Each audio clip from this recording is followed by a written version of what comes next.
Guys, what's going on? Just leaving the gas station here, and you notice we're in the crawler hauler.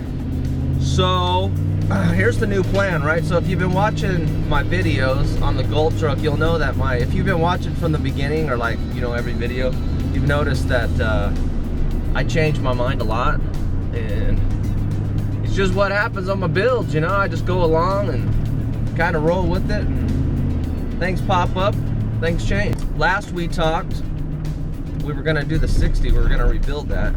I've got a couple guys at work who I talked to, like my car buddies at work. I don't know, you guys probably have that too. They've been, we're like, hey man, you know, you ought to take all the drivetrain out of the crawler hauler and put it in the Gold truck. And so I've kind of pondered that for a while, and now that it's overweight with my truck on it, I'd have to do some modifications to it just to get it to tow. I think that might be a good idea.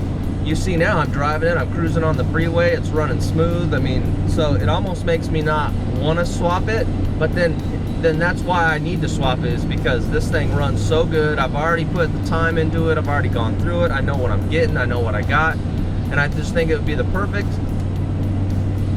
engine and transfer. Just take everything and put it in there. I'm talking like the cluster, everything. So that's the plan. So today I'm driving it to work. I'm gonna have them suck out the AC, have it back it down, and then just start going to town. So that's really the plan. But yeah, I appreciate you rolling with me on this build. And like I said, if you've been following along, you're probably like, man, what's this guy gonna do today? You know what I mean? It's always changing.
Alright guys, I kind of just wanted to wrap this video up here and show you what I got. Engine's out, so I had a little party last night, had some people come over, it was pretty awesome. We pulled the engine out, so it was cool. So anyway, she's sitting on the ground. I'm going to get the pressure washer out here, clean her up, and then here's the engine bay.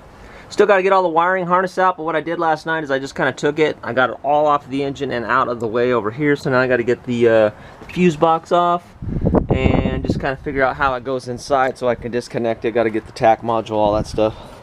It's locked right now.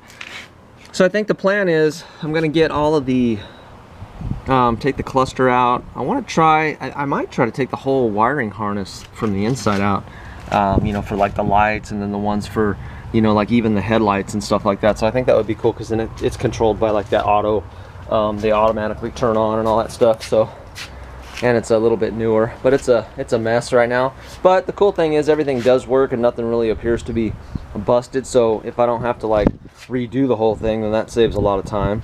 But I'm gonna spend some time pulling it out. We've got to clean this sucker up, paint it, then we've got to get an adapter kit from Advanced Adapters. I will put the kit down in the link below so that you guys know. So it's going to go to a 205 that is either hooked to a figure 8 that's either hooked to a 350 or an SM465, and that's what I'm using, the older one. And then we're probably going to have to cut this output shaft down a little bit, but this is like the sought after 2-wheel drive, because it's got the long slip yoke on it, and you can trim it to kind of fit whatever you want. So, and this comes off, and so we'll go over all that, and we're gonna have to tear down that 205 in the next video, and then get all this stuff fitted up. And I think we will, because I've got to machine the 205 to accept the larger bearing. But anyways, I'm rambling. I'll go show you inside the garage what we got going on, and we'll wrap this sucker up. All right, guys, the front spring hangers, they are wrapped up. You can see them here. Oh, and basically I just welded in the gusset here. I just kind of stitched it, went around the bottom, stitched it here. I think that's going to be plenty. Everything's good. It's welded around here, all around here, down there, over here. It's welded to the frame. I think what I'm going to do, I talked with my buddy Shane, that does stuff at work anyway, so I'm going to put in just a little boxing plate right here. So something like, let's see, you know, like something like this size maybe, or, you know, the appropriate size right there.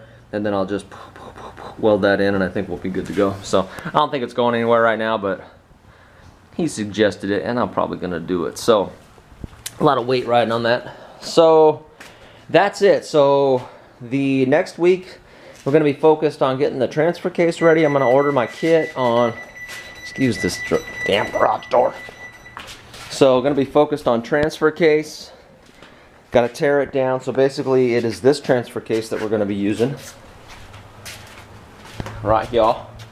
This is the one that I rebuilt for the 5 and everything, so it is in good shape. But what happens here is the input, you replace the input shaft with this is a 10 spline male, and it gets replaced with a 32 spline female, and then the transmission just, you know, there's an adapter and it just slides over it. So that's what happens there. But the bearing is going to be larger, the bearing hole, so I'm going to take it to my machine shop and have him machine it, and then we'll be good to go. So that is it. Let you guys go. I appreciate you guys. Hey guys, if you like this video, please give it a thumbs up. And if you want to be part of the family, go ahead and hit that subscribe button. You guys take care. Have a great weekend. We'll see you next weekend.